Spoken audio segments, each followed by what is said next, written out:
ಪ್ರೀತಿಯ ವೀಕ್ಷಕರೇ ನಮಸ್ಕಾರ. ನಾನು ಮತ್ತೊಂದು ಸುದ್ದಿಯ ಮುಖಾಂತರ ನಿಮ್ಮ ಮುಂದೆ ಬಂದಿದ್ದೀನಿ.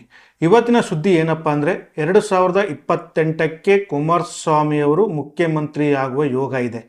ಎಸ್ ವೀಕ್ಷಕರೇ, ಇದನ್ನು ನಾನು ಹೇಳ್ತಾ ಇಲ್ಲ, ಒಂದು ಜ್ಯೋತಿಷ್ಯ ಶಾಸ್ತ್ರ ಹೇಳ್ತಾ ಇದೆ. ವೀಕ್ಷಕರೇ, ನಿಮಗೆ ಗೊತ್ತು ಡಿ.ಕೆ. ಶಿವಕುಮಾರ್ ಮತ್ತು ಎಚ್.ಡಿ. ಕುಮಾರಸ್ವಾಮಿಯವರು ಒಕ್ಕಲಿಗರ ಪ್ರಾಬಲ್ಯಕ್ಕಾಗಿ ಎಷ್ಟು ಬಡೆದಾಟಗಳನ್ನ ಮಾಡಿಕೊಂಡ್ರು ಅಂತ, ಅಂದರೆ ಮಾತಿನ ಚಕಮಕಿ. ಎಸ್ ವೀಕ್ಷಕರೇ, ಕೆ ಶಿವಕುಮಾರ್ ಅವರು CM ಆದ ಮೇಲೆ ಕುಮಾರಸ್ವಾಮಿಯವರು ಮತ್ತು ಡಿ.ಕೆ. ಶಿವಕುಮಾರ್ ಮಾತಿನ ವಾಕ್ಸಮರ ನಡೆಯಿತು. ಬಿಡದಿಯಲ್ಲಿ ನಾನು ಟೌನ್ಶಿಪ್ ಮಾಡ್ತೀನಿ ಅಂತ ಡಿ.ಕೆ. ಶಿವಕುಮಾರ್ ಹೋದ ಮೇಲೆ ಕುಮಾರಸ್ವಾಮಿ ಅವರು ಅದಕ್ಕೆ ಅಡ್ಡಗಾಲು ಹಾಕಿದರು.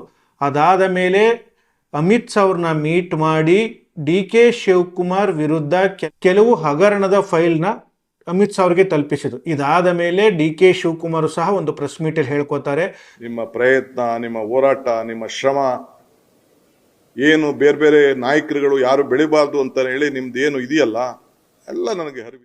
ಕುಮಾರಸ್ವಾಮಿ ಅವರು ಮತ್ತೆ ಅಮಿತ್ ಶಾ ಅವರು ನನ್ನ ಜೈಲಿಗೆ ಕಳಿಸೋದಕ್ಕೆ ಪ್ಲಾನ್ ಮಾಡ್ತಿದ್ದಾರೆ ಅಂತ. ವೀಕ್ಷಕರೇ, ಇಷ್ಟೆಲ್ಲ ಆದ ಮೇಲೆ ಕುಮಾರಸ್ವಾಮಿ ಅವರು ಉಕ್ಕು ಮತ್ತು ಕಾರ್ಖಾನೆ ಸಚಿವರಾದ ಮೇಲೆ HMTಯನ್ನು ಪುನರ್ಚೇತನ ಮಾಡೋದಕ್ಕೆ ಹೊರಡ್ತಾರೆ. ಅದಕ್ಕೆ ಡಿ.ಕೆ. ಶಿವಕುಮಾರ್ ಸರ್ಕಾರ ಅಡ್ಡಗಾಲ ಹಾಕುತ್ತೆ, ಅದು ಅರಣ್ಯ ಭೂಮಿ ಅಂತ.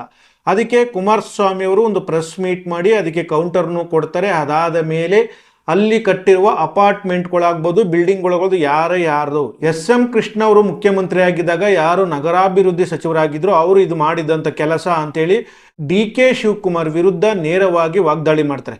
ಇಷ್ಟೆಲ್ಲ ಆಗ್ತಾ ಇದ್ರು ಡಿ.ಕೆ. ಶಿವಕುಮಾರ್ ಅವರು ತಾನಾಯಿತು, ನಮ್ಮ ಕೆಲಸ ಆಯಿತು ಅಂತ ಹೇಳಿ ತನ್ನ ಕೆಲಸದ ಬಗ್ಗೆ ಮುಂದುವರಿತಾ ಇರ್ತಾರೆ. ಆದರೆ ಕುಮಾರಸ್ವಾಮಿ ಅವರು ಪ್ರತಿದಿನ ಪ್ರತಿ ಕ್ಷಣ ಡಿ.ಕೆ. ಶಿವಕುಮಾರ್ ಅವರಿಗೆ ತೊಂದರೆ ಕೊಡ್ತಾನೆ ಬರ್ತಾರೆ. ಆದರೆ ಈಗ ಡಿ.ಕೆ. ಶಿವಕುಮಾರ್ ಅವರು 28ಕ್ಕೆ ನಾನೇ CM ಅಂತ ಹೇಳಿಕೊಂಡು ಎಲ್ಲ ಕಡೆ ತಿರುಗಾಡ್ತಾ ಇದ್ರು. ಆದರೆ ಕುಮಾರಸ್ವಾಮಿ ಅವರ ಎಂಟ್ರಿ ಡಿ.ಕೆ. ಶಿವಕುಮಾರ್ ಕನಸಿಗೆ ಭಗ್ನ ಮಾಡಿದೆ.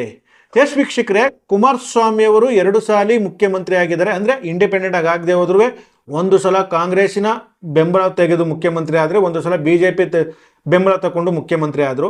ಆದರೆ ಈಗ BJP ಜೊತೆ ಹೊಂದಾಣಿಕೆ ಮಾಡ್ಕೊಂಡು ಹೋಗ್ತಿರುವ ಕುಮಾರಸ್ವಾಮಿ ಅವರು 28ಕ್ಕೆ CM ಆಗುವ ಯೋಗ ಇದೆ ಅಂತ ಒಬ್ಬ ಖ್ಯಾತ ಜ್ಯೋತಿಷಿ ಅವರು ಹೇಳಿದ್ದಾರೆ. ಹೌದು ವೀಕ್ಷಕರೇ, 28ಕ್ಕೆ BJP ಮತ್ತು JDS ಸಮ್ಮಿಶ್ರದಲ್ಲಿ ಹೋಗ್ತಾ ಇದೆ.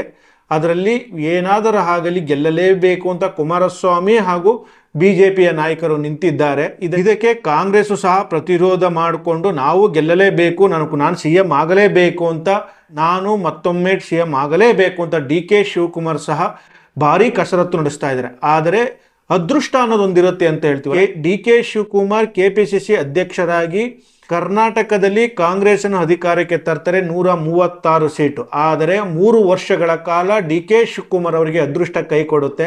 ಏನೂ ಮಾಡದ ಸಿದ್ದರಾಮಯ್ಯನವರು ಮುಖ್ಯಮಂತ್ರಿಯಾಗಿ ಅಧಿಕಾರನ ವಹಿಸಿಕೊಂಡು 3 ವರ್ಷಗಳ ಕಾಲ ರಾಜ್ಯದ ಮುಖ್ಯಮಂತ್ರಿಯಾಗಿ ಮುಂದುವರಿತಾರೆ. ಡಿ.ಕೆ. ಶಿವಕುಮಾರ್ ಮತ್ತು ಡಿ.ಕೆ. ಸುರೇಶ್ ಮಾಡಿದ ಒಂದು ಪ್ಲಾನಿಗೆ ಸಿದ್ದರಾಮಯ್ಯನವರು ರಾಜೀನಾಮೆ ಕೊಡ್ತಾರೆ. ಡಿ.ಕೆ. ಶಿವಕುಮಾರ್ CM ಆಗಿ ಈಗ 2.5 ತಿಂಗಳು ಆಗಿದೆ. ವೀಕ್ಷಕರೇ, ಈಗ ಡಿ.ಕೆ. ಶಿವಕುಮಾರ್ ಅವರ ಅದೃಷ್ಟ ಇದೆ ಅಂತಲೇ ಹೇಳಬಹುದು. ಯಾಕೆಂದರೆ 2.5 ತಿಂಗಳಾಗಿ ಮುಖ್ಯಮಂತ್ರಿ ಆಗಿದ್ದಾರೆ. ಆದರೆ ಅಧಿಕಾರ ನಡೆಸಲು ಇನ್ನೂ ಸಾಧ್ಯವಾಗುತ್ತಿಲ್ಲ. ಒಂದರ ಮೇಲೆ ಒಂದು ವಿಘ್ನಗಳು ಸಹ ಈಗ ಬರುತ್ತಾ ಇದ್ದಾರೆ. ಆದರೆ 28ಕ್ಕೆ ನಾನೇ CM ಅಂತೇಳಿ ಡಿ.ಕೆ. ಶಿವಕುಮಾರ್ ಪ್ರಯತ್ನ ಪಡುತ್ತಿದ್ದರೆ, ಈ ಕಡೆ ಕುಮಾರಸ್ವಾಮಿಯವರ ಗ್ರಹಗತಿಗಳೆಲ್ಲ ನೋಡಿದ್ರೆ 28ರ ಯೋಗ ಕುಮಾರಸ್ವಾಮಿ ಅವರಿಗೆ ಹೆಚ್ಚಿದೆ ಅಂತ ಒಬ್ಬ ಜ್ಯೋತಿಷಿಗಳು ಸಹ ಹೇಳಿದ್ದಾರೆ. ಹೌದು ವೀಕ್ಷಕರೇ, ಕುಮಾರಸ್ವಾಮಿ ಅವರು ಲೆಕ್ಕ ಮೇಲೆ 2 ಸಲ ಮುಖ್ಯಮಂತ್ರಿ ಆಗಿದ್ದಾರೆ. 3ನೇ ಸಲ ಸಹ ಮುಖ್ಯಮಂತ್ರಿ ಆಗುವ ಯೋಗ ಅವರಿಗೆ ಇದೆ.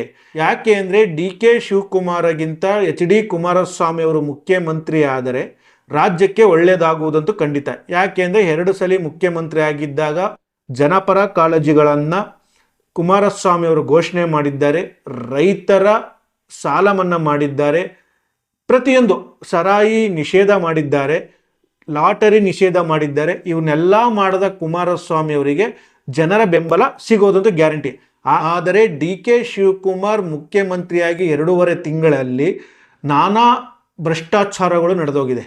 ಹೌದು, KPCC ಹಗರಣ ಆಗ್ಬೋದು, ಇಳಿದಿಯ ಟೌನ್ಶಿಪ್ ವಿಚಾರ ಆಗಬಹುದು, ಹಾಗೆ ಈಗ ನಡೀತಿರುವ ರಿಯಲ್ ಎಸ್ಟೇಟ್ ಮಾಫಿಯಾ, ಅಂದರೆ ನಮ್ಮ ಜಮೀನಿಗೆ ಡಿ.ಕೆ. ಶಿವಕುಮಾರ್ ಕಣ್ಣು ಹಾಕಲು ಹೊರಟಿದ್ದಾರೆ ಅಂತ ಈಗ ಹೇಗೆ ರಿಯಲ್ ಎಸ್ಟೇಟ್ ಬೆಂಗಳೂರಿನಲ್ಲಿ ರಿಯಲ್ ಎಸ್ಟೇಟ್ ಮಾಫಿಯಾ ನಡೀತದಲ್ಲ ಅದಾಗ್ಬೋದು.